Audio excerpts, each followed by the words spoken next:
खांद्याच्या वरचे आजार जास्त त्रासदायक राहतात.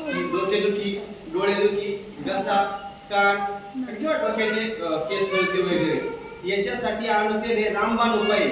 जसं हनुमानाने लक्ष्मणाकडे संजीवनी आणली तशी आईने आपल्यासाठी हे अनुतेल आणले. हे खाण्याला हरकत नाही. कारण तुमचे डोळ्याचे त्रास असतील अनुतेल नाकात टाका 2-2 ड्रॉप, तुमचा त्रास कमी होईल. तुमचा घसा खोकवत असेल, घसा दुखत असेल, घशाला सूज असेल किंवा आपण ते कशाला काय म्हणतो टॉन्सिल दुखत असेल, टॉन्सिल दुखत असेल किंवा लेडीजचा शक्यतो जास्त याचा त्रास असतो थायरॉइडचा, तो सुद्धा त्यांनी जवळपास क्लिअर होतो. तुमचं नाकात हाड वाढलं असेल ते ऑपरेशन डॉक्टरने करायला सांगितलं असेल ते सुद्धा तुमचं 1 महिन्यामध्ये तुम्हाला आज तुमची सर्दी कमी होईल. कारण नाकात हाड वाढल्यानं सर्दीचं प्रमाण जास्त नाक दुखणं वगैरे हा जो प्रकार भरपूर असतो तो सुद्धा तुम्हाला 1 महिन्यामध्ये जवळपास 90% कमी झालेला असेल.